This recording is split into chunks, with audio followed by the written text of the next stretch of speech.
Frank Zappa, but it's actually this afternoon. We're about 4:30 into the afternoon, and we just picked Frank up at one of the Milwaukee hotels, and here we are. Frank, how are you? Oh, it's wonderful to be out of one of the Milwaukee hotels. How's it in Milwaukee? How do you like being in Milwaukee? It's a treat after being in New York for a week. Nice and quiet, huh? Yeah, certainly is. Yeah, we were talking on the way over here that we're both about the same age, so we sort of grew up with the same sounds. When you were about 13 or 14, what kind of sounds were you digging back then? Well, actually, I didn't start hearing rhythm and blues until I was about 14 or 15. I can't place the actual date. But prior to that time, my parents wouldn't allow me to have a record player, and they listened to only soap operas on the radio. And when they finally got a TV, the only thing they watched was wrestling and roller derby and Milton Berle. Yeah. So I had a very enriching childhood. That sounds like the childhood a lot of us had that are about 25, 26 now. Did that soap opera affect you at all, and did it come out at all in the Lumpy Gravy album? I love soap operas. I think they're probably one of the crappiest things that America has produced. It's gotten into your music a little bit in Lumpy Gravy, didn't Oh, it? certainly. Yeah. It just sticks out all over the place. Yeah, has to, I guess. Yeah. Okay. Listen, we were talking about the attitudes of the kids in the 50s and, the kind of cars they were driving. Everybody knows, No, they don't. All right, tell them. Describe a typical kid of the 50s. Well, the typical kid in the 50s in the area in which I lived, and you have to remember that from area to area across the country, customs were different. What area were you in? We were living in Southern California. Okay. I lived in San Diego for a while, and then in a small town in the desert called Lancaster. And in San Diego, most of the kids who were into anything were either Negro or Mexican, where the white kids were socially retarded, just absolutely in bad shape. And so all the Mexican kids had these really fine cars, 39 Chevys mostly. Let's say there were these 39 Chevys, and I forget what year, Mercurys they were driving, and also some Fords. But there were three acceptable types of car that you could drive, and you had to have that kind of car, otherwise you were losing points. The Chevys were generally painted either gray primer or icebox white. The Fords generally had to be painted tomato soup red. And the Mercurys, well, that was, you could get away with parakeet green metal flake on your Mercury, sometimes tomato soup red on the Mercury. Generally, the car was lowered all the way around to facilitate a procedure known as cruising. In cruising, the driver of the car, who is the captain of the cruising ship, is instructed to sit as low in the seat as possible, preferably with only the top of his jelly roll gumdrop hairdo sticking over the window ledge, so that nobody on the outside, especially a policeman, could tell who was driving the car, or if anybody was driving the car, because it was 85 extra points if they couldn't see you at all driving your car.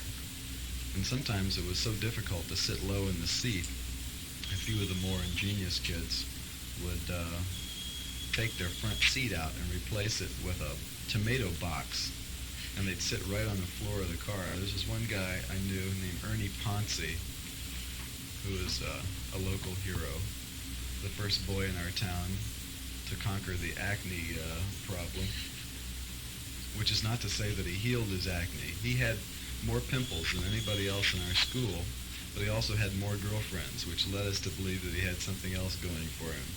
And Ernie Poncie had a icebox white 39 Chevy lowered all the way to the ground, which gave the appearance that it had no wheels.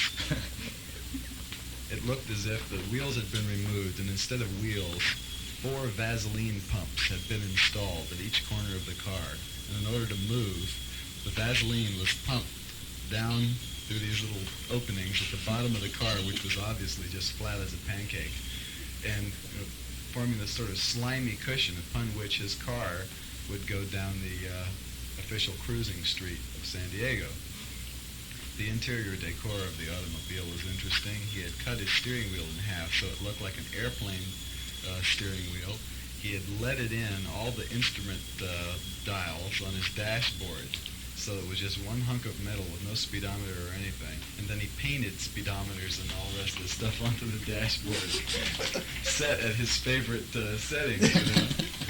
Then he had a St. Christopher medal stuck onto his headliner, and a prophylactic with a daisy in it hanging from his rearview mirror, and some fuzzy dice, and it's really making it really sharp. Where is Ernie now? Ernie is probably working at a rattan furniture store down near the Mission Bay. Do you ever think he sits there and remembers the good old days? I remember Ernie Poncie was so into what he was doing that whenever anybody would talk to him, he'd always tell them about the new car he was going to build. And he'd draw these little cartoons of what his next car was going to be like, because he had had several, but the only thing was they all looked the same. He'd just keep getting, more 39 Chevys and fixing them up. Yeah. What kind of music did Ernie listen to? Ernie listened to rhythm and blues. One of his favorite singers was Johnny Guitar Watson, and one of his favorite songs was There's Been Some Lonely, Lonely Nights by Johnny Guitar Watson. And we also used to listen to Clarence Gatemouth Brown playing such great favorites as Okie Dokie Stomp. And he also had a song called Midnight Hour, which is not the same as the one that most of the teenagers bop to these days. And let's see, he also liked things of an Earth Angel nature, those group vocal songs. Yeah. Okay, now the music since then has changed a lot, Frank. You're involved in it. Why has it changed? Well, remember, in those days, the white people were really socially retarded. And they got to notice that the people that belonged to these so-called minority groups were having more fun than they had.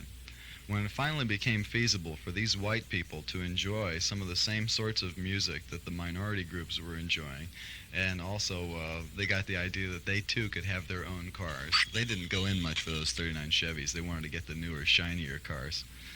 They just started trying to compete with these other people and do it in their own way. And so they managed to put together forms of music that tended to express the lifestyle that they wanted to identify with, such as surf music, hot rod music, and folk rock. Do you think that's where it's at now, or is there another change coming around? Because the way you put that, I interpret that you mean that it wasn't real honest. As honest as what was going on before. I think that in the very beginning, most of the rhythm and blues that I was hearing in school, when I finally got around to it, was extremely honest music. The attitudes expressed by the people who were singing the songs and playing the backgrounds on those songs was very straightforward. They liked what they were doing, and that was all they knew. The blues was in them, and it had to come out. And so they were doing all that very authentic, funky stuff. And then, in order to compete or identify or whatever those unfortunate white people were trying to do, in order to just get in there with some of that action, they had to corrupt it because they didn't know what it was all about. Well, now what about groups that are coming around the bend right now that are excellent as far as musicians go, and they're white? People like, what the Beatles did, of course, and Cream and people like them. This is definitely a change from what you and I were listening to in the 50s. Some of it is a change, except for the fact that most of the white blues bands today are playing very inferior versions of the songs by Muddy Waters, Howlin' Wolf, and John Lee Hooker, and those other people that I was listening to in high school. I laughed when I heard the Rolling Stones sing I'm a King Bee, because I had the Slim Harpo original version of it when I was in school. Same way when I hear Paul Butterfield playing Muddy Waters songs, I think, that don't sound like the right way to play it. Yeah, so you're still looking for the first white blues group, huh? Well, I'm looking for a white blues group that is going to express a type of blues that does not have to rely on an imitation of Negro music that has already happened. Has anybody come close to this at all? Well, I don't pay much attention to white blues groups. What do you pay attention to? I listen to contemporary music mostly when I'm home. Like what, for example? I have a very large collection of Stravinsky and Varese, and I have a large collection of electronic music, most of which I don't listen to because the more I hear of it, the less I like it, because it begins to sound as fraudulent as a lot of the other types of bad music there are around today. Okay, so then how do the mothers fit into this? I don't know. What are you trying to do with them?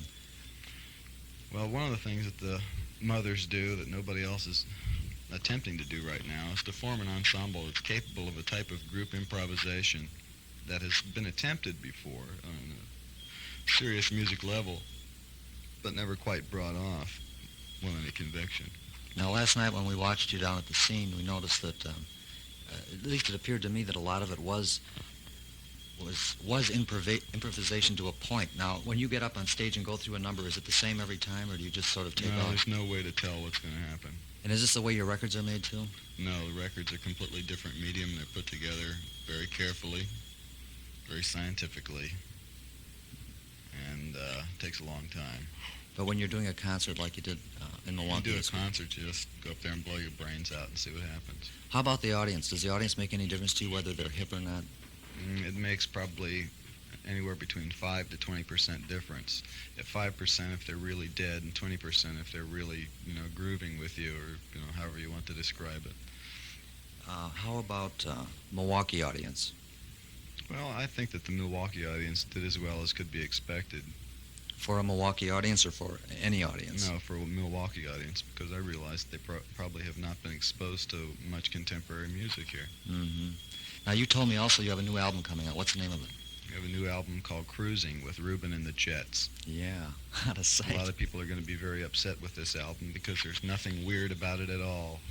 What's it? It's all 1950s style group vocal rhythm and blues. Yeah, beautiful. Okay, your manager, Dick Barber, said he'd send us a copy, so we'll give it play and see what happens here if we don't freak out the whole town. No, I don't think so, because the stuff is so safe, so simple, so dumb, so nothingness that it's just liable to get on a couple of radio stations around the country. You never can tell. Why did you do it? Are you proud of it? We happen to like that kind of music. A lot of the guys sit around, and when we're not doing our usual weirdness, we'll harmonize on those old songs, and why shouldn't we? Yeah, right. Why not? We liked it. Okay, beautiful. Do you have any exciting news to tell us, or something that you've discovered, or a new sandwich that you've eaten lately or something? Well, I'll tell you, don't eat the food at the Ramada Inn. Okay, that's good enough. Listen, Frank, thanks a lot for doing this with us. And, Okay, you're welcome. yeah, good luck and all that. And Goodbye. we'll see you later. Okay, see ya. Okay, so long.